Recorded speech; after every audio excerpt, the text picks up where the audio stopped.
الحمدللہ اس دوران جیسے کہ جناب شاکر القادری صاحب محترم نے ارشاد کیا تھا، الحمدللہ ہمیں علامہ صہیب ثاقب صاحب نے جوائن کر لیا ہے۔ صہیب بھائی ماشاءاللہ زیارت ہمیں عطا کیجئے، کیمرہ آن کیجئے تاکہ ہم جناب آپ کو دیکھ جناب بھی سکیں۔ السلام جناب علیکم ورحمۃ اللہ وبرکاتہ، کیسے مزاج؟ جی وعلیکم السلام، الحمدللہ الحمدللہ خوش آمدید جناب حضرت بہت مولانا صہیب۔ جناب علی جی جناب علی قبلہ، بہت بہت آپ کا شکریہ کہ آپ تشریف لائے، اور میں جانتا ہوں کہ آپ کو بہت مشکل ہوئی، انٹرنیٹ کے کچھ مسائل تھے، اس سے آپ کو نبرد جی آزما ہونا پڑا، لیکن الحمدللہ کہ آپ نے ہمیں جوائن کر لیا۔ آپ سے جناب گزارش ہے کہ حضرت خالد حسنین خالد رحمۃ اللہ تعالیٰ علیہ کے حوالے سے اظہار خیال فرمائیے، اپنے تاثرات ہمیں دیجیے، بسم اللہ۔ بسم اللہ الرحمن الرحیم۔ کیا آپ کو میری آواز آ رہی ہے؟ جی بالکل آ رہی ہے، جی آ رہی بالکل۔ جی میں شکر گزار ہوں آپ کا اور استاد گرامی حضرت سید شاکر القادری صاحب کا کہ آپ نے مجھے یاد فرمایا۔ خالد صاحب کے حوالے سے جیسے کہ ہر شخص اپنی گفتگو کا آغاز اسی جملے سے کر رہا ہے کہ ان کے بارے میں کیا کہا جائے۔ جی جی، وہ ہمہ جہت اللہ اور اکبر۔ ہمہ صفت شخصیت تھے۔ جی حسان بھائی، میں خالد صاحب کو اس وقت سے سن رہا ہوں جب سے میں نے ہوش سنبھالا ہے، جی اور اب میں نے کیمرہ اس لیے آف کیا ہے، میرے لیے ذرا آسانی ہوگی بات چیت کرنے میں۔ جی جی، آپ بات کیجیے، بسم جی بہت بچپنا تھا جب ہم نے پہلی دفعہ اپنی گاؤں کی چکوال سے، ہمارا جو گاؤں ہے وہ قریب 10 کلومیٹر کے فاصلے پر ہے، تو یہاں اللہ۔ جی خالد صاحب کا مسلسل آنا جانا لگا رہتا تھا۔ اللہ، تو میں گزشتہ دنوں خالد صاحب کے حوالے سے اپنے دوستوں سے گفتگو میں یہ کہہ رہا تھا کہ اہل چکوال جو ہیں وہ ماں کی لوری کے بعد سب سے پہلے جو میٹھی اور سریلی آواز اپنے کانوں تک، ان کے کانوں تک پہنچتی ہے، وہ خالد صاحب کی آواز ہے۔ سبحان اللہ، اللہ، کیا اللہ، خوبصورت۔ تو گویا کہ یہ آواز ہماری گھٹی میں شامل ہے، یعنی میں کسی اور کی بات نہیں کرتا، اگر میں اپنی بات کروں تو جی بچپنے سے، یعنی تو ہم، خالد صاحب کے علاوہ یہی وجہ ہے کہ یوں تو دیکھیے کہ فن نعت میں تنوع ہے، اس میں بہت سے اساتذہ جو حال ہی موجود ہیں اور جو گزر چکے ہیں، جن کی جی ریکارڈنگز ہیں ہم انہیں سنتے رہتے ہیں، لیکن جب آپ کے قرب و جوار میں کوئی ایسا شخص پڑھنے والا ہو تو پھر کسی اور کے اوپر نگاہ بڑی مشکل سے ٹکتی ہے۔ صحیح تو بات۔ تو تو ہر وقت خالد صاحب کو سننا، انہیں پڑھنا، ان کی پڑھی ہوئی نعتیں یاد کرنا، حتیٰ کہ وہ ایک کلام کے اندر کس لفظ کو کیسے ادا کر رہے ہیں، کہاں پہ جگہ لے رہے ہیں، کہاں پہ گرا ہم، کر رہے ہیں۔ اور ایک زمانہ تھا کہ ہم انتظار میں رہتے تھے کہ خالد صاحب کا نیا کلام کب آئے گا اور ہم اسے یاد کریں گے۔ یعنی اللہ، یہ ایک دیوانگی تھی جو جوں جوں ہم انہیں کلی سے پھول بنتا ہوا، یعنی ان کو ایک تازہ ہوا کے جھونکے سے سراپا ہم، بہار بنتا ہوا دیکھتے رہے، تو وہاں پر ہمارا واہ، بھی یہ شوق مان چڑھتا رہا۔ تو اللہ، میں ان کے حوالے سے آ، مطلب آ، میرے پاس لفظ نہیں ہے، حالانکہ میں اظہار کی قدرت بھی رکھتا ہوں، لیکن میں ان کے حوالے سے جب بھی بات کرتا ہوں تو ایک عجیب سی جو آ، آ، تنگی دامانی کا احساس ہوتا ہے۔ اللہ، میں نے پہلی دفعہ جب انہیں سنا تو وہ یہ نعت پڑھ رہے تھے: اللہ رے یہ حسن سفر کیسا لگے گا، سجدے آہا، تیرے در پہ سر کیسا لگے گا۔ ہم، اور جب میں نے انہیں پہلی دفعہ سنا تو وہ بڑے دبلے سے تھے اور انہیں آشوب چشم تھا اور ان کی آنکھیں مسلسل بہتی رہتی تھی۔ یعنی یہ اس وقت کی بات ہے جب خالد صاحب معروف نہیں تھے، بہت جی کم لوگ یہ جانتے ہیں، اہل ہم، چکوال تو جانتے ہیں اور شاید ان کے جو قریبی شاگرد ہیں جن کے ساتھ انہوں نے اپنے اس سفر کی روداد یا اس سفر کی جو مشکلات ہیں وہ ان کے ساتھ شیئر کی ہیں، اس کے علاوہ جی۔ بہت کم لوگ جانتے ہیں کہ خالد صاحب ابتدائی دنوں میں جب وہ معروف نہ تھے تو ہوں، جیسے کہ اقنات خان اپنے سفر کا آغاز کرتا ہے تو یہاں پہ چکوال میں بسم اللہ ساؤنڈ ہے، جو کہ خالد صاحب کے ہی ریلیٹیوز ہیں، جی۔ یعنی جو چلاتے، تو وہ ساؤنڈ سسٹم جہاں پہ لگتا تھا وہیں پہ وہ جاتے تھے، اور محفل نعت کے باقاعدہ آغاز سے پہلے وہ جو ان کے کزن ہیں ان کی ڈریس پہ ہوں، انہیں نعت پڑھنے کے لیے کہا جاتا تھا۔ اور اچھا۔ مجھے بڑی اچھی طرح یاد ہے آج بھی، وہ لمحہ چکوال میں چکوال سے کلر کاس سے خوشاب روڈ پہ جائیں تو سردی نام کا ایک گاؤں ہے، اس محفل پہ میں خود موجود تھا جب جی۔ اسی طرح خالد صاحب کو یعنی خالد صاحب کی طرف سے ریکویسٹ کی کہ مجھے بھی نعت پڑھنے دی جائے، تو ہوں، یہ کہہ کر خالد صاحب کو نعت نہیں پڑھنے دی گئی تھی کہ جو بڑے نعت خان ہیں وہ تشریف لا چکے ہیں اور بھی محفل کا آغاز ہونے جا رہا ہے۔ اچھا۔ تو اس وقت سے ہم خالد صاحب سے جڑے ہوئے ہیں، یعنی اللہ اللہ۔ پھر ہم نے وہ وقت بھی دیکھا ہے جب خالد صاحب کو گاہے گاہے لوگ سننے لگے، اور جی۔ خالد صاحب کا جو یہ جو انتخاب کلام کا جو طور امتیاز ہے، آیا۔ یہ اس کا جو شعرا ہے وہ شروع سے ہی ہو گیا تھا، یعنی خالد ہوں، صاحب نے شروع سے، یعنی جیسے کہ میں عرض کر رہا ہوں میں نے سب سے پہلے خالد صاحب کی یہ نعت سنی، پھر اس کے بعد خالد صاحب کی زبان سے جو کلام سنا وہ یہ تھا: حق نے ہر سو مصطفیٰ کا بول بالا کر دیا، ہوں، عہد جو روز ازل باندھا تھا پورا کر دیا۔ کیا بات! یعنی یہ کیا وہ بات! ادبی کلام ہے۔ پھر اس کے جی۔ بعد مظفر وارسی صاحب کو میں آج خالد صاحب کے بارے میں بہت ساری چیزیں یکجا کر رہا ہوں، اپنی یادوں کو سمیٹ رہا ہوں، کچھ چیزیں میں لکھ رہا ہوں، اور جی۔ کیونکہ یہی کم شناسی یا کم علمی یا کم مائگی ہے جو بہت ساری چیزیں ہیں جنہیں سامنے نہیں لانے دے رہی، تو میں اس خوف کے ساتھ یا اس دھڑکے کے ساتھ کہ میں کوئی ان کے مقام و مرتبے سے کم تر بات نہ کہہ دوں، تو اس لیے میں کچھ چیزیں سامنے نہیں لا رہا۔ تو آج اللہ۔ میں ان کی جو پڑھی ہوئی نعتیں ہیں صرف اپنے حافظے کی بنیاد پہ، یوٹیوب سے دوبارہ سن کے نہیں، صرف اپنے ہوں، حافظے کی بنیاد پہ، جیسے کہ میں نے عرض کیا کہ جو ان کی کوئی نعت آتی تھی ہم اسے سنتے تھے، یاد کرتے تھے اور اس کی مشق کیا کرتے تھے، جی۔ تو اپنے حافظے کی بنیاد پہ ان کے وہ پڑھے ہوئے سارے کلام یکجا کر رہا تھا، تو میں نے اس میں دیکھا ہے کہ ان کے ہاں حمد بھی ہے، نعت بھی ہے، منقبت بھی ہے، اور جی۔ پھر نعت میں انہوں نے مظفر وارسی صاحب کو جتنا پڑھا ہے شاید ہی کسی دوسرے شاعر کو پڑھا ہے۔ یوں تو انہوں اللہ۔ نے اعلیٰ حضرت کو پڑھا ہے، پی سی نصیر الدین شاہ صاحب کو پڑھا ہے، اور جی۔ پیر صاحب کے والد صاحب ہیں معین الدین مشتاق صاحب، ان کی بات چیزیں انہوں نے پڑھی ہیں۔ اسی طرح انہوں نے اقبال عظیم صاحب کو پڑھا ہے، اقبال صفی پوری کو پڑھا ہے، اسی طرح جی۔ انہوں نے نازش صاحب کی بات چیزیں پڑھی ہیں، اور بہت سارے لوگ ہیں، یعنی احمد ندیم قاسمی کو انہوں نے پڑھا ہے، بہت سارے لوگ ہیں جن کو انہوں نے پڑھا ہے، لیکن ہر شاعر کے کلام میں سے انہوں نے اسی کو منتخب کیا ہے، وہی چیز منتخب کی ہے جس میں صحت عقیدہ بھی ہو، جس میں ادب بھی ہو، جس میں شریعت کے مزاج کی پاسداری بھی ہو، یعنی اللہ۔ یہ جو انداز کر رہا تھا کہ یہ ان کا طور امتیاز تھا۔ تو جب بھی خالد صاحب کا نام اناؤنس ہوتا تھا تو یوں لگتا تھا کہ جیسے کہ ایک ادب کا پیکر ہے جو کہ ہمارے سامنے آ رہا ہے نا، یعنی ان کا انتخاب کلام، ان کی طرز کی بناوٹ، ان ہوں، کا جو پیشکش کا انداز تھا، یہ وہ ساری چیزیں تھیں جو کہ بیک وقت کسی ایک ہی ذات میں بہت کم جمع ہوتی۔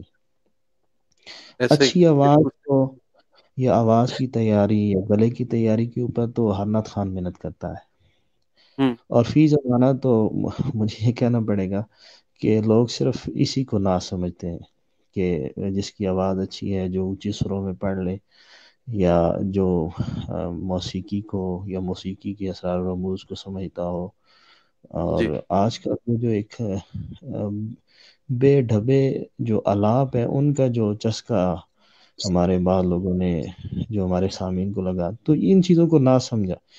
خیر اس وقت تو اس قبیل کی جو بدعات تھی وہ نعت خوانی کے باب میں اس درجے پر نہیں درائی تھیں جس طرح آج کل ہے، یا واہ اب بھی ہم سجیدہ نعت گوئی سبحان اور خوانی کی طرف دوبارہ لوٹ رہے ہیں.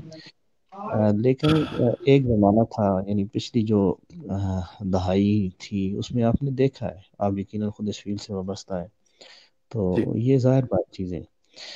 تو اس وقت سے لے کر اب تک خالد صاحب نے جو کچھ پڑھا ہے، ان کا کوئی بھی کلام اٹھا کے آپ دیکھ لیں، اسے تنقیدی نظر سے دیکھ لیں، آپ ان کے کسی شعر کے اوپر ہاتھ نہیں رکھ سکتے کہ اس میں مزاج شریعت کی پاسداری نہیں ہے، اس میں ادب نہیں بالکل ایسا ہے، اس میں وہ بارگاہ نبوی کے جو آداب ہیں ان کی جی رعایت موجود نہیں، اس لیے کہ انہوں نے ان شعراء کو پڑھا ہے جو کہ خود ان چیزوں کو دیکھنے والے تھے اور ان چیزوں کے پیش نظر ہی وہ نعت کہا کرتے تھے. یادیں ہیں جو میں کسی ترتیب کے ساتھ ذکر نہیں کر رہا، جو کچھ میرے ذہن میں آ رہا ہے. میں یہ عرض کر رہا تھا کہ خالد صاحب کا جو انتخاب ہے اس جی میں بہت ساری چیزیں ایسی ہیں جس میں نعت کے آداب اور نعت خان کو بارگاہ نبوی میں جو نعت پیش کرنی چاہیے اس کا نظریہ کیا ہونا چاہیے، ان کے ٹھیک انتخاب میں یہ چیزیں موجود ہیں. مثلا میں ایک شعر پڑھوں تو اس میں خالد صاحب کی پوری جو شخصیت ہے وہ سما سکتی ہے، جو وہ عموماً جیسے کہ ہم نعت سے پہلے چند منتخب اشعار پڑھتے ہیں یا ربائی پڑھتے ہیں یا اپنے کلام کے آغاز میں، تو اس وقت جو وہ اشعار پڑھا کرتے تھے ان میں ایک شعر یہ ہے کہ میں اپنی نعت کو اظہار فن قرار نہ دوں، ہوں میں اپنی نعت کو اظہار فن قرار نہ دوں، میں اس کو عرض تمنا کا ایک بہانہ کہوں. یہ کہاں ہے، واہ ہے واہ ہے واہ، ہے سبحان ہے اللہ تو سبحان وہ اللہ. نعت کو عرض تمنا کا ایک بہانہ سمجھتے تھے. اور ہے ایسا نہیں ہے کہ خالد صاحب، یہ تو ٹھیک ہے کہ انہوں نے باقاعدہ کسی استاد سے سیکھا نہیں ہے، لیکن یعنی باقاعدہ کسی استاد کے پاس بیٹھ کر اس کا وہ خود بھی اظہار فرمایا کرتے تھے اپنے انٹرویوز میں. اور اس کی وجہ وہ یہی بیان فرماتے تھے کہ چونکہ ہم ایک ایسے علاقے میں تھے جہاں سے جو مراکز نعت ہیں وہ بہت زیادہ دور تھے. تو اس ہوں زمانے میں، آج تو آپ کو پتہ ہے کہ ہم موبائل کے ذریعے جیسے ہم اس پروگرام میں ایک دوسرے کے ساتھ جڑے ہیں، کوئی کس کونے سے ہے کوئی کس کونے سے ہے، تو آج کل تو موبائل کے ذریعے بھی ہم سیکھ رہے ہوتے ہیں. ہم دور دراز اپنے اساتذہ سے موبائل کے ذریعے وابستہ، تو اس زمانے میں ایسا نہیں تھا. تو جی انہوں نے جن لوگوں کو بڑی ہی کثرت کے ساتھ سنا ہے تو ان میں سر فہرست اعظم چشتی صاحب ہیں. اعظم صاحب کو وہ بہت پسند کرتے تھے. ہوں اور سننا ایک تو یہ ہوتا ہے کہ میں نے کوئی چیز سنی چند لمحوں کے لیے، اسے حاض اٹھایا اور پھر ٹھیک ہے، لیکن جو سنجیدہ اور باقاعدہ سامعین ہوتے ہیں اور جو خالد صاحب کے درجے کے سامعین ہوتے ہیں وہ ان چیزوں کو ماں سنتے نہیں ہیں. خالد صاحب کیا یہ تھا کہ وہ کسی کو بھی سنتے تھے، یا یعنی ہوں اساتذہ میں سے اعظم صاحب کو سن رہے ہیں، زہری صاحب کو سن رہے ہیں، سید منظور القرنین شاہ صاحب کو سن رہے ہیں، یا اسی طرح وہ ہمارے نعمان بھائی یہاں پہ موجود ہیں، ان کے استاد گرامی خورشید صاحب جو کہ ہوں افق نعت کا ایک تابندہ ستارہ ہے، اللہ تعالیٰ ان کی مغفرت فرمائے. انہوں نے خالد صاحب نے انہیں بہت زیادہ سنا اور شروع میں انہی کے رنگ میں وہ پڑھا کرتے تھے. جی اس دنوں نعمان بھائی سے بات چیت کے دوران میں نے ذکر کیا کہ ہم ایک محفل میں موجود تھے تو خالد صاحب کے ساتھ ایسی دیوانگی اور ایسی فرزانگی، ایسا عشق تھا کہ جب تک میں بیت شریف پڑھنے کے لیے نہیں گیا تھا تو اس وقت جی سے پہلے یعنی جب ہم گھر میں موجود تھے تو جہاں کہیں خالد صاحب نے جانا تو وہاں پہ پہنچ جانا، چاہے وہ قریب ہے یا دور ہے. چکوال سے خوشاب کتنا دور ہے، راول پنڈی، یعنی اس زمانے میں جب بچپنا تھا اور اس طرح باہر نکلنے کی اجازت نہیں تھی لیکن پہنچ ہوں جانا. تو چو سیدن شاہ میں ایک گاؤں میں ہم ایک پروگرام میں تھے، خالد صاحب کو ہی سننے کے لیے گئے تھے. تو خالد صاحب جب مائک پر آئے تو انہوں نے بتایا کہ ابھی ابھی مجھے اطلاع ملی ہے کہ خوشی صاحب انتقال فرما گئے. اور پھر اللہ اس دن انہوں نے خوشی صاحب کے بارے میں اظہار خیال کیا، جیسے آج ہم انہیں یاد کر رہے ہیں. تو پھر وہ بتانے لگے کہ خوشی صاحب وہ شخص ہیں جنہیں سن کر میں نے ابتدا میں پڑھنا شروع کیا. اور اللہ آپ خود اچھا پڑھنے والے ہیں، نعمان بھائی یہاں پہ موجود ہیں، پھر استاد گرامی یہاں تشریف فرما ہے. خالد صاحب کے جو درود شریف پڑھنے کا انداز ہے، یا وہ بعض جگہ یا بعض سر جس طرح لگاتے ہیں، تو اس میں ہم خورشید صاحب کی جھلک واضح طور پہ دیکھ سکتے ہیں. ہوں یعنی جس انداز میں وہ درود شریف کا آغاز کرتے ہیں، میں عرض کر رہا تھا نعمان بھائی سے کہ خورشید صاحب تو چونکہ بہت زیادہ عوامی انداز میں نعت نہیں پڑھا کرتے تھے، اگرچہ ان کے کلام جو تھے وہ عوامی ہی مزاج کے تھے، ہوں لیکن ان کا جو پڑھنے کا انداز تھا وہ مختلف تھا. اس زمانے میں شاید نعت اسی طرح پڑھی جاتی تھی، وہ ماحول ہی اسی طرح کا تھا. تو اس جی کو جی عوامی انداز میں، یا اس کو یعنی اس اجمال کی جو تفصیل ہے، وہ خالد صاحب اپنے انداز میں لے کے آئے ہیں. اور اللہ تو اس طرح ان لوگوں کو سن کے وہ فرمایا کرتے تھے کہ ہم نے نعت پڑھنا سیکھا. اور اس طرح تو میں ان کی جو نعت کا مرکزی نقطہ ہے، یا جسے یوں کہوں میں اگر اپنی گفتگو کو سمیٹوں، یا مجھ سے جب بھی خالد صاحب کے بارے میں پوچھا جائے، میں نے ان باتوں کا ذکر اس لیے کیا کہ ایسا نہیں ہے کہ وہ کسی استاد سے سیکھے نہیں تھے تو وہ فن موسیقی کو نہیں جانتے تھے. ایسا نہیں، وہ لے سر کو بھی جانتے تھے، وہ تال کو بھی جانتے تھے. آپ نے ظاہر ابھی ابھی سوشل میڈیا پہ چند چیزیں دیکھی ہیں، آپ نے دو تین جگہ پہ انہیں قوالی میں قوالوں کے ساتھ بھی پڑھتے ہوئے دیکھا ہے. جی تو قوال جب طبلے کے ساتھ پڑھ رہا ہوتا ہے استاد گرامی کی موجودگی میں بڑے ادب سے بھی بات کر رہا ہوں، طالب علم ہوں، تو اس میں لے اور تال کو برقرار رکھنا اس شخص کے لیے جس نے کبھی لے اور تال کے ساتھ ان چیزوں کو نہ دیکھا ہو، پڑھا نہ ہو، تو اس کے لیے بڑا مشکل ہو جاتا ہے. بہت مشکل ہے لیکن بالکل خالد صاحب تو یوں وہ بخشی سلامت صاحب کے بیٹے کے ساتھ پڑھ رہے ہیں اس قوالی میں، جیسے کہ انہوں نے باقاعدہ اس کی مشق کر رکھی، حالانکہ وہ فی البدی وہاں پہ پڑھ رہے تھے. تو وہ ان چیزوں کو جانتے تھے، ان چیزوں کے اوپر ان کی نظر تھی. فن گرہ بندی میں جہاں پہ بہت زیادہ بات چیت ہو چکی ہے، وہاں پہ اس چیز کو نظر انداز کیا جا رہا ہے، یا شاید اس کا ذکر ابھی رہتا ہے. میں یوں کہوں کہ جب ایک کلام چل رہا ہو اور وہ جس راگ میں ہے، آپ نے اس میں گرہ بندی بھی کرنی ہے، مضمون کا خیال بھی رکھنا ہے، اور اس جی کے ساتھ ساتھ آپ نے اسی سر کو بھی قائم رکھنا ہے. اوہ عام طور پہ یہ ہوتا ہے کہ گرہ بندی میں، یعنی ابھی دوست پڑھ رہے تھے، گرہ بندی کرتے ہوئے جب گرہ سے واپس استائی پر آتے ہیں، یا اگر انترے کے ساتھ وہ گرہ کر جڑنا رہے ہوتا تھے، ہوں تو وہ جڑنا جہاں پہ ہوتا ہے وہاں تو خالد صاحب کے ہاں بعض ایسی مشکل گرے بھی ہیں، یعنی لے سر کے حوالے سے.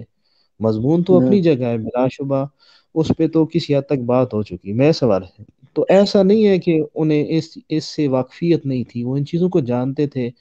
مسلسل مشق کر کر کے انہوں نے اپنے آپ کو اس مقام تک وہ اپنے آپ کو لے کے آئے تھے. لیکن اس سب کے باوجود جب وہ نعت پڑھتے تھے تو ان کی نعت جو تھی وہ ہی یعنی وہ ہی سامنے ہوتی تھی. یہ جو ساری چیزیں ہیں وہ پس منظر میں ہوتی تھی. بالکل کبھی صحیح. ایسا نہیں ہوا کہ خالد صاحب نے نعت پڑھتے ہوئے فنی یا کسی تکنیکی اظہار کے اوپر وقت لگانا شروع کر دیا. میں نے کبھی نہیں دیکھا. ہوں ان کا لہجہ واہ اس طرح کا تھا، ان کی آواز، ان کا انداز اس طرح کا تھا کہ جس سے یہ اظہار ہوتا تھا کہ یہ شخص فن موسیقی کی باریکیوں کو سمجھتا ہے. لیکن بے شک کبھی انہوں نے اس کا اظہار نہیں کیا. بڑی ہی معذرت کے ساتھ ہمارے آج کل بڑے جو کلاسیکی انداز میں پڑھنے والے نعت خوان ہیں، تو بسا اوقات بہت ساری ایسی چیزیں بھی ہوتی ہیں جو انسان کو اس طرف لے آتی ہیں، مجبور کر دیتی ہیں. وہ محفل کی داد سمیٹنے کے لیے لمبے لمبے آلاب کرنا، بے تکے آلاب کرنا، اور بے تکی جگہ کہنا، اور پھر ہوں ان جگہوں کو واضح کرنے کے لیے عجیب و غریب قسم کی آوازیں لگانا، تو ایسی چیزیں خالد صاحب کیا نہیں تھی. کیا بات، کیا بات. وہ اتنی ہی کسی مصرع کے اندر جتنی لچک ہے، اس مضمون کے اندر جتنی لچک ہے، یا اس کو جس قدر واضح کرنا چاہیے، وہ اتنی آواز میں سے پڑھا کرتے تھے. بہت واہ اچھا. واہ. بہت تو کیا عمدہ بات. میں یہ گفتگو ہے، جی بہت تو میں خوبصورت. یہ کہوں گا کہ ان کی نعت اس شعر کے گرد ہے. یعنی وہ، میں کیا کہوں، وہ کہا کرتے تھے کہ قطرے سے ہو کیا مدحت دریا میرے آقا، آہا. آہا. مقصود ہے بس عرض تمنا میرے آقا. اس شعر میں بھی اللہ. وہی ہے، عرض تمنا. عرض واہ تمنا واہ. کا ایک بہانہ کہوں جو میں نے پہلے پڑھا، مقصود ہے بس عرض عرض تمنا تمنا. میرے آقا، اشکوں کی اللہ. روانی میں یہی ورد زباں ہے، آقا میرے آقا، آقا میرے آقا. ابھی ابھی ہمارے دوست عارف قادری صاحب فنا فی النعت، انہوں نے اپنے اس میں فنا فی النعت کا ایک ترکیب جی. استعمال کی. اسی طرح دیگر جو خالد صاحب کے بارے میں جو نظمیں اور قصیدے پیش کیے گئے، ان میں بھی اس طرح کا اظہار کیا گیا. تو یقیناً وہ فنا فی النعت ہے. نصرت صاحب کے بارے میں ایک انٹرویو میں سنا تھا، ان کو کسی نے پوچھا کہ آپ فن موسیقی، یعنی آپ اسے اپنے کام کو کتنا وقت دیتے ہیں؟ تو نصرت صاحب فرمایا کرتے تھے، بہت سارے انٹرویوز میں انہوں نے یہ کہا ہے کہ میں جب تک جاگتا رہتا ہوں، یعنی جب تک میرا دماغ کام کر رہا ہے، میں نیند سے نہیں، تو اس وقت تک میں مسلسل اسی کے بارے میں سوچتا رہتا ہوں. اللہ اکبر. تو کیا کیا. خالد صاحب کی اگر ہم میں جہاں تک خالد صاحب کو جانتا ہوں، ان کے نعتیہ سفر سے، ان کی اس سے آگاہ ہوں، اس تفصیل سے، تو وہ مسلسل پڑھتے رہتے تھے، مسلسل سوچتے رہتے تھے. ایسے نہیں ہے کہ وہ محفل سے میں کسی محفل سے رخصت ہو کے آئے ہیں تو اب انہوں نے کہا ٹھیک ہے جی بس. نہیں، وہ پھر بھی دوستوں سے سنا ہے، کبھی ان کے ساتھ سفر تو نہیں کیا، لیکن وہ مسلسل اسی تگ و دو میں رہتے تھے. وہ نئے سے نہیں، یعنی آپ خالد صاحب کی ریکارڈنگز دیکھ لیں، آپ نے ان سے کوئی ایک نعت سنی، براہ راست سنی، پھر آپ اسے ویڈیو میں سن رہے ہیں، پھر آپ، تو ہر دفعہ جب وہ کوئی نعت پڑھ رہے ہوتے تھے، یعنی ایک ہی نعت چلے اب کہہ لیں، وہ جب اسے دوبارہ پڑھتے تھے یا 6 مرتبہ یا جب بھی، تو اس میں کچھ نیا اضافہ ہوتا تھا، اس میں نئی جگہ ہوتی تھی، اس میں نئی گرہ ہوتی تھی، اس میں، یعنی وہ کیا اقبال نے کہا ہے کہ ٹھہرتا نہیں کاروان وجود، کہ ہر لحظہ ہے تازہ شان وجود. تو وہ اس کا مکمل عکس مجھے نظر آتے تھے. وہ اللہ. ایک ہی کلام کے اندر مسلسل محنت کرنا. ایک ہمارے یہاں یہ ہوتا ہے کہ ایک نعت خوان ایک نعت تیار کرتا ہے. آج کل تو خیر تیاری کی بات تو چھوڑ ہی دیں، اللہ صحیح ماشاء ہے. اللہ. جی. آج کل تو وہ خالد صاحب کی اصطلاح ان کی گفتگو میں اکثر سنا کرتا تھا، تو وہ کہتے تھے آج کل کا جو فن ہے وہ سماعی فن ہے، وہ سماعی فن ہے. یعنی یوٹیوب سے سنا، کسی کو سنا تو بس. اب دیکھیں خالد صاحب کے یعنی اپج دیکھیں، ان کی ذہانت دیکھیں، ان کی جو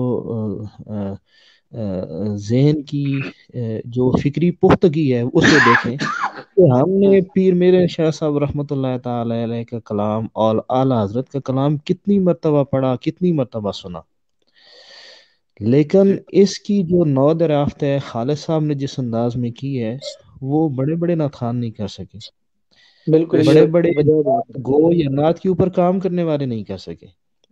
ماسٹر پیس ہے. میں واہ واہ. میں یہ عرض کرنا چاہ رہا ہوں، اگر آپ نے سنا ہے تو وہ ان دونوں کلاموں کو جس انداز میں پیش کرتے ہیں.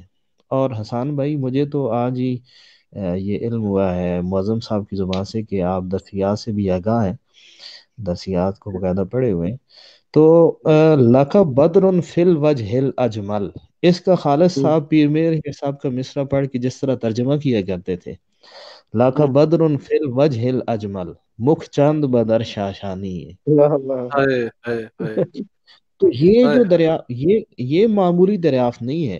یعنی یہ کلام کتنی مرتبہ ہم نے سنے، لیکن جب ہم نے خالد صاحب کو پہلی مرتبہ اس طرح پڑھتے ہوئے سنا اور اس طرح ان دونوں کلاموں کو یکجا کر کے سنا، تو یہ کوئی معمولی یعنی ذہانت نہیں ہے. میں اسے یہ ایک عالم دین یا ایک جو عربی ادبیات سے واقف ہے وہ اعلیٰ حضرت کے کلام میں جس طرح ان چیزوں کو لایا گیا ہے، ان مضامین کو لایا گیا ہے، اور پھر پیر میرے شاہ صاحب کے یہاں پنجابی زبان میں وہی مضامین جی بانداز مختلف، یعنی مضامین کا جو انتخاب ہے وہ وہی ہے جو دونوں کے ہاں موجود ہے. زبان اپنی ہے، اظہار خیال یا طرز اظہار اپنا ہے، اسلوب اپنا ہے، جی جی لیکن اس کی دریافت میں عرض کر رہا تھا کہ آج خالد صاحب نے جب یہ پڑھا تو ہمارے ایک بڑے معروف نعت خان ہیں، انہوں نے اس کو چرا لیا اور وہ آج کل اپنے نام سے پڑھ رہے ہیں. اسی طرح خالد صاحب کی بعض اور چیزیں ہیں جو لوگ پڑھیں لیکن اس کا اظہار نہیں کرتے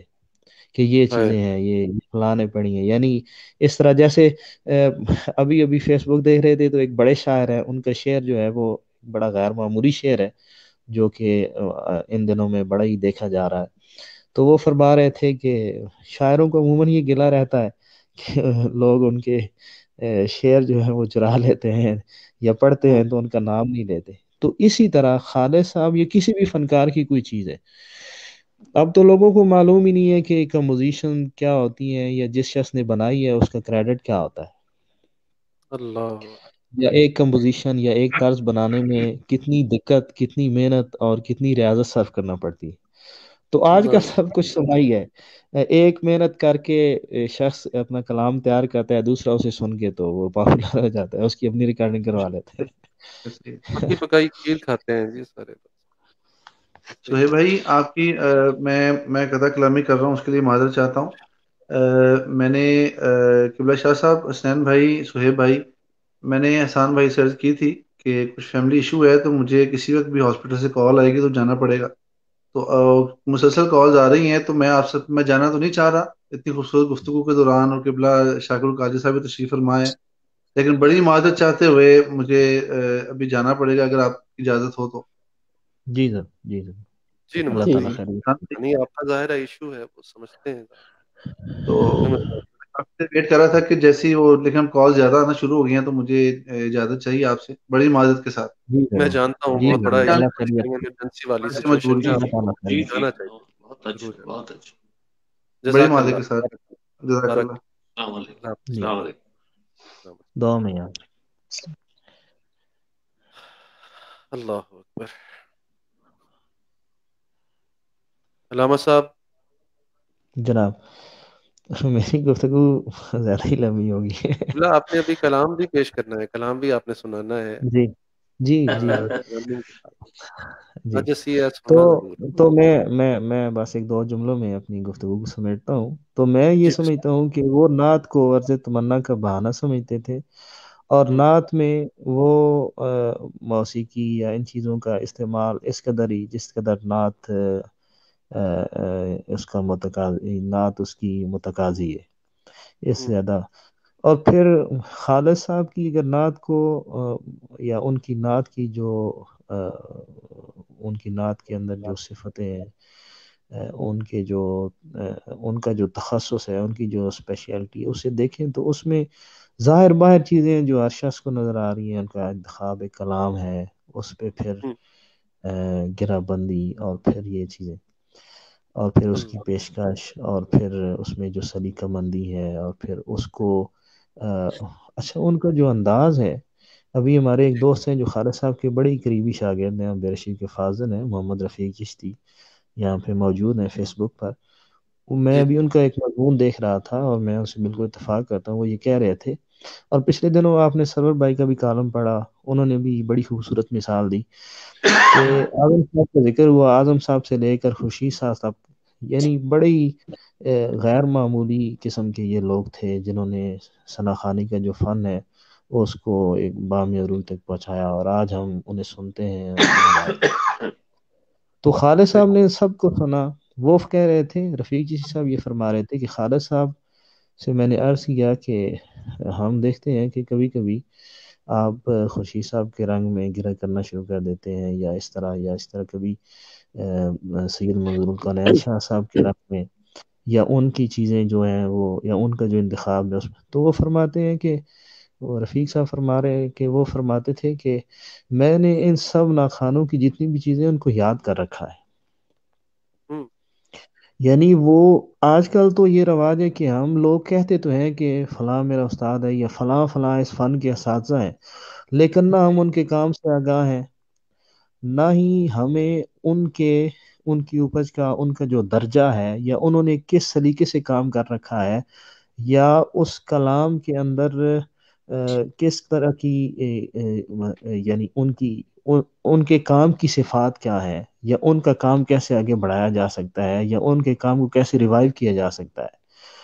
کتنی ہی ایسی گرے ہیں، کیونکہ میں تو خالد صاحب کو بچپنے سے سن رہا ہوں اور ان کی ساری چیزیں مجھے اکثر و بیشتر چیزیں زبانی یاد ہیں.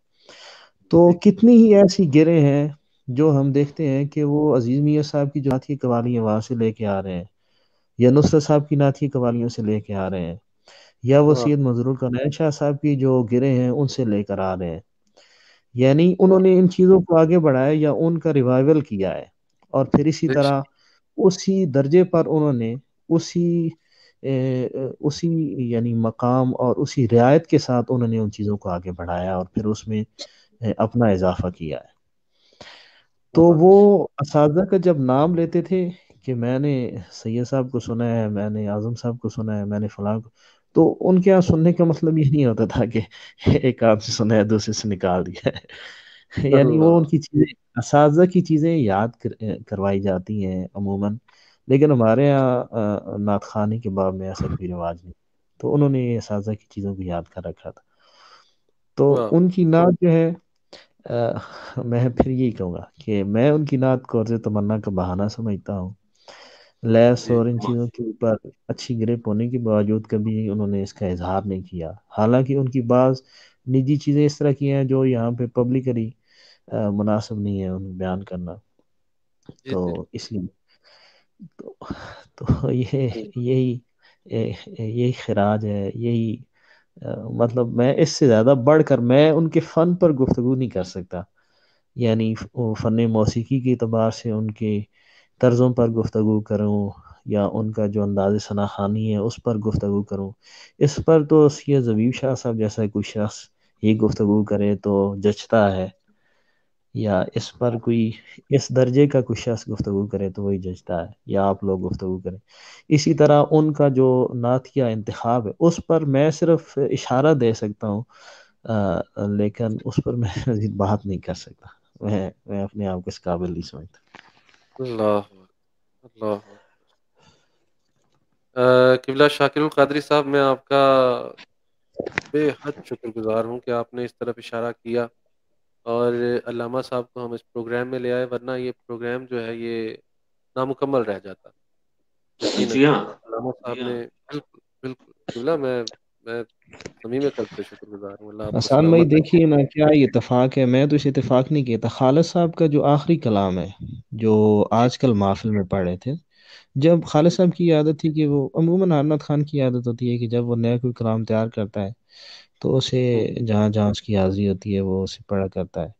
تو ان دنوں خالد صاحب محفل میں، اور میں نے آخری محفل ان کی جو سنی ہمارے گاؤں میں، اور پھر اس کے بعد ان کی طبیعت خراب ہو گئی، اس کے بعد مجھے نہیں خیال کہ انہوں نے کہیں پڑھا ہے یہ اچانک محفل. تو وہ آخری کلام یہ پڑھ رہے تھے، مجھے نہیں پتہ یہ کس شاعر کا کلام ہے، کوئی معاصر ہمارا کوئی معاصر شاعر ہے جس کا یہ لکھا ہوا کلام ہے، یا اس میں انہوں نے ایک ہی بہر ایک ہی زمین میں دو تین شعراء کے اشعار کو انہوں نے جمع کر رکھا تھا. وہ یہ تھا، اس کا مطلب یہ تھا: جی. زندگی یاد مدینہ میں گزاری ساری. ہوں، مولانا یہ ترنم زندگی سے شروع ہو جائیے نا، اب آپ اسی مطلب کو لے کے تو جی جی جی جی. جی بسم جی اللہ میں کیجیے. جی نہیں شاہ صاحب میں کے کہنے کہتا کے ہوں بعد اور کوئی پیش کروں راستہ گا. بچتا نہیں ہے ویسے علامہ صاحب. جی میرے لیے مشکل ہو جائے گا. آپ نے بارہ تصویر تو اپنی آف کر رکھی ہے، اس لیے تو جھجک نہیں ہونی چاہیے آپ کو ابھی. ہاں. جی میں مطلب پڑھتا ہوں. تو جی اس میں دیکھیے گا کہ وہ گویا کہ یوں ہے کہ سفر آخرت انہیں بالکل قریب محسوس ہو رہا تھا نا، اور ہوں. وہ جیسے کسی بھی چیز کا ایک خلاصہ یا کسی بھی چیز کا ایک نقطہ اختتام ہوتا ہے اور اس کی طرف وہ آتا ہے، تو جی اس کلام کا میں یوں سمجھتا ہوں جس طرح آنن فانن ان کا پھر انتقال ہوا، ان کی رحلت ہوئی، اور اس کلام کو جب میں ان کے اس سانح ارتحال کے ساتھ ملا کے دیکھتا ہوں تو مجھے یہ حادثہ نہیں محسوس ہوتا، یہ کوئی اتفاق محسوس نہیں ہوتا ان کا یہ کلام منتخب کرنا۔ اللہ درود شریف صلی اللہ علیہ وسلم۔ بسم اللہ اللہ اللہم صلی وسلم۔ میں نے اس کلام کا ویسے بھی میں بڑا بے سرا آدمی ہوں، لیکن اس کلام کو کبھی میں نے پڑھا نہیں ہے، یعنی کبھی مشق نہیں۔ جی جی ہاں زندگی یاد مدینہ میں گزاری ساری، نے زندگی یاد مدینہ میں گزاری ساری، عمر ہاں بھر ہاں کی عمر بھر کی یہ گدائی ہے ہماری ساری، واہ عمر واہ بھر کی یہ کمائی ہے ہماری ساری، زندگی یاد مدینہ میں گزاری۔ سبحان اللہ سبحان تو اللہ۔ اس میں حسان بھائی وہ گرا کرتے تھے کہ میرے آبا بھی تھے، میرے آبا بھی تھے اس در کے غلاموں کے غلام، اور پھر یہ شعر پڑھتے ہوئے آپ ان کی ریکارڈنگ سنیں، اس کلام میں بڑی کیفیت ہے۔ یہ جب وہ کہا کرتے تھے نا کہ عمر بھر کی یہ کمائی ہے ہماری ساری، تو اس ہماری کے ساتھ ساری۔ پھر وہ اظہار تشکر کے لیے وہ الحمدللہ کا لفظ کہتے تھے، اور پھر اگلے مصرے کی طرف آتے اللہ اللہ تھے۔ اللہ تو اللہ مولانا نکلے سلامت رہیے، سلامت رہیے۔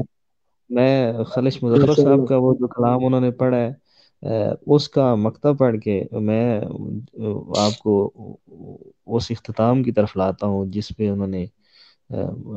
ان کی زندگی کا اختتام ہوا، کہ وہ فرمایا کرتے تھے کہ میں رہا خلش مظفر در پاک مصطفیٰ پر، ہاں میں رہا خلش مظفر در پاک مصطفیٰ پر، میرے جذب عاشقی نے کہاں گھر بدلنا سیکھا، اللہ میرے جذبے۔ اب دیکھیں نا گیرا کا معیار، اب یہ اگر ادبی کلام ہے تو اس مقطع پر وہ یوں گرا کرتے تھے کہ میرے جذب عاشقی نے کہاں آ کے بیٹھا تو نہ اٹھا وہ تیری محفل سے، یعنی یہ جو مصرع ثانی ہے نا اس پہ یہ گرا ہے کہ آ کے بیٹھا تو نہ اٹھا وہ تیری محفل سے، پھر کہیں اور تیرا چاہنے والا نہ گیا، سبحان اللہ سبحان اللہ پھر سبحان کہیں اور۔ واہ تو واہ ایک سبحان شعر اللہ۔ صرف مجھے حکم ہے تو ایک شعر میں صرف پیش کرتا ہوں، بسم جناب اللہ جی اقبال عظیم صاحب کا جو ان کا کلام پڑا ہوا ہے۔ جی جی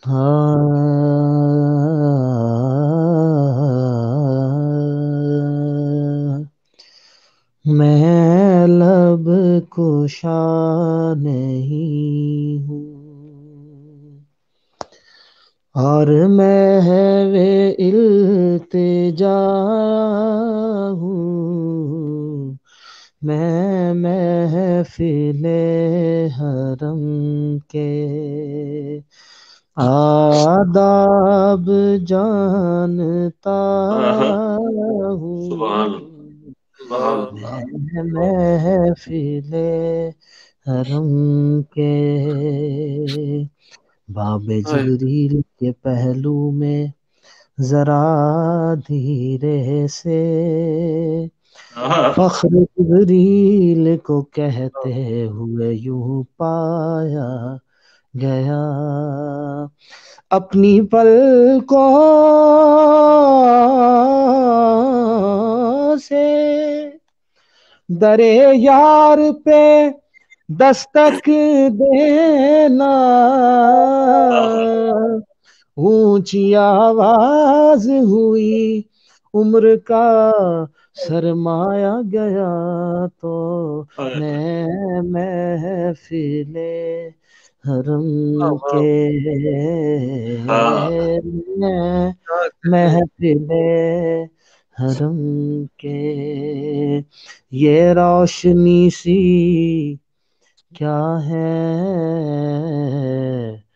خوشبو کہاں سے آئی، اللہ یہ روشنی سی کیا ہے،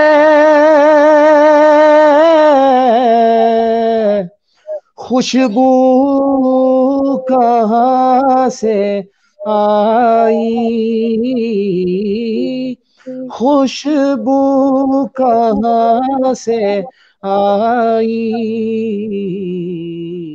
شاید میں چلتے چلتے روضے تک آ گیا ہوں، شاید میں چلتے چلتے۔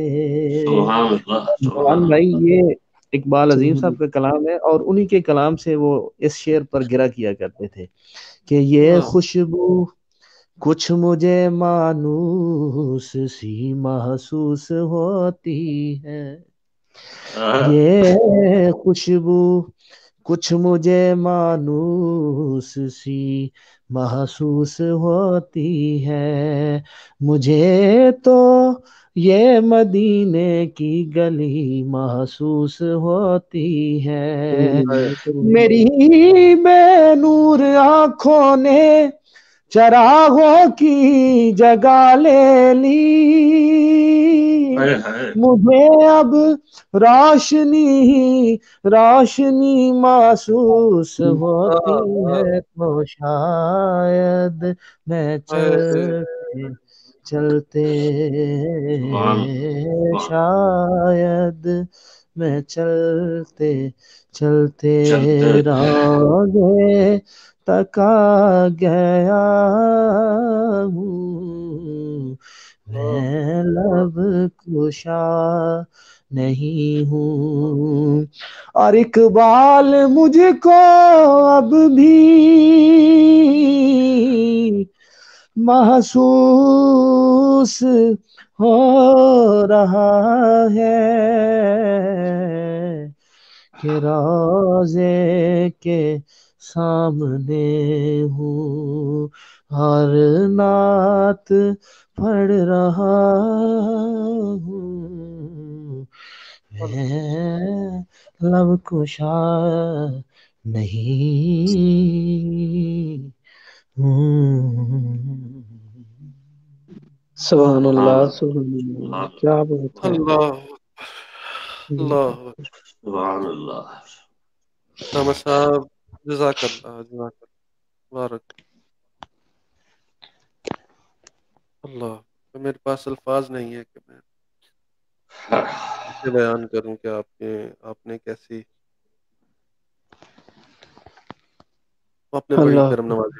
مولانا نے بہت خوبصورت گفتگو کی، اور آپ کے بقول اس پروگرام کا تکملہ جو ہے وہ ہمارے پاس مولانا کی صورت میں ظاہر ہوا، اور انہوں نے بہت خوبصورت یادداشتیں ہمارے ساتھ شیئر کی۔